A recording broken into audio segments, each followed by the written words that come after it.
Gulf South Conference play is wrapping up for the Lions. How did they do? Find out on this edition of UNA Lions Week in Review presented by Lions HR. Hi, I'm Bill Lyons with Lions HR. If you own or operate a small business, then you're aware of the growing number of challenges affecting your profitability. And if you're like most companies, the most expensive challenges are often people-related. At Lions HR, we've helped hundreds of business owners who were frustrated with the rising costs of payroll, workers' compensation, employee benefits, and the ever-increasing number of employment regulations. There's a better way to manage your human resources. Find out how working with Lions HR can improve your company's profitability. The third-ranked UNA football team traveled to Cleveland, Mississippi on Saturday night to take on the 19th-ranked Delta State Statesmen. North Alabama fell behind 17-0 in the first half and never led in the game, falling 33-28 at Parker Field. North Alabama took the opening possession of the second half and scored on its second play from scrimmage when Luke Wingo hit Delvon Carpenter with a 77-yard touchdown pass. Later in the quarter, Delta State drove deep into UNA territory before Filbert Marshall picked off a Statesman pass and returned it 85 yards for an apparent touchdown. The Lions were whistled for an illegal block in the back, and the ball came back to their own 49-yard line. UNA failed to score after that big play. Heading into the fourth quarter, the Lions punted, and Kyle Jackson recovered a fumble by the Delta State return man, giving the Lions the ball at the Delta State 33. 4 plays later, Luke Wingo hit Carpenter with a 21-yard pass to cut the Statesman lead to 20-14 with 12:42 left in the game. The Lions continue to make big plays, though, including this electric return by Darvell Harris, as it came with 8:58 left in the game. To the 40, to the 50, to the 40, to the 30, to the 25, to the 20, run! Run, Darvell, run! The Lions would only trail by 5 at that point, 26-21. Eddie McCadney then scored on an 11-yard run by the Statesmen to put them up by 12 with 5:22 left in the game. UNA then would drive for a touchdown as Wingo hit Dre Hall with an 8-yard touchdown pass with 3:09 left to cut it to 33-28.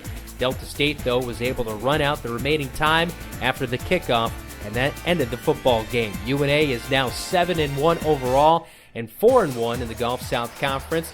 The Lions will host the Shorter Hawks at 3 p.m. this Saturday in the final regular season game at Brawley Stadium.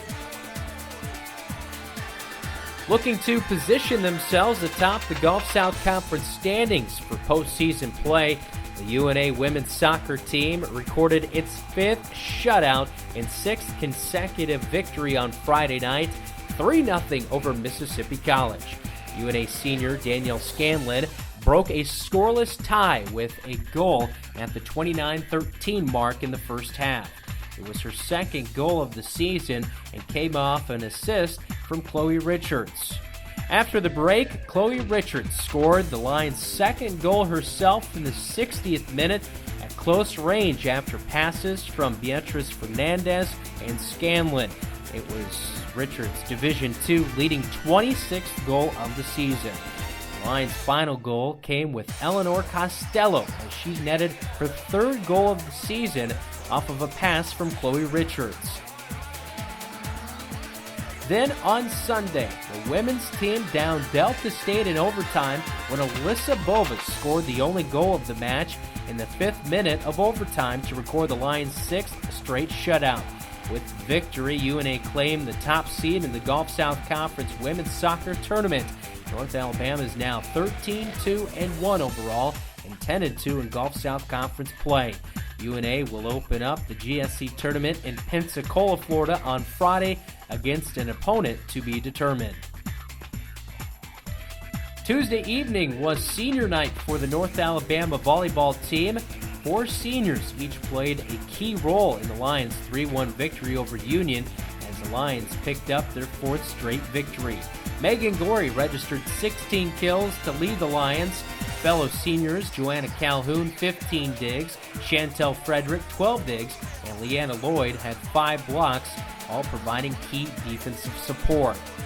Playing on the road Friday night, UNA lost 3-1 to Valdosta State. Then on Saturday came a second straight Gulf South Conference loss that eliminated any chance the UNA volleyball team had of receiving a first-round bye in the upcoming Gulf South Conference tournament. West Florida topped the Lions 3-0. UNA is now 17-11 overall and will close out the regular season on Tuesday at West Alabama. A win over the Tigers would lock up a home match in the opening round of the GSC tourney as either the number 3 or the number 4 seed. The University of North Alabama men's golf team put an exclamation point on the fall season this past week. UNA golfers expanded their way to a 10-stroke margin and won the 2014 USI Island Getaway at the Rio Mar Country Club Ocean Course in Puerto Rico. UNA shot a .289 opening round and followed it up with a .292 on Tuesday to finish at .581 overall.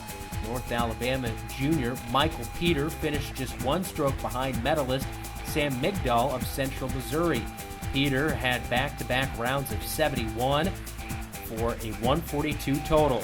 Two other UNA players joined Peter on the all-tournament team. Chris Atchley was 4th at 143 and Paul McClure was 5th at 144.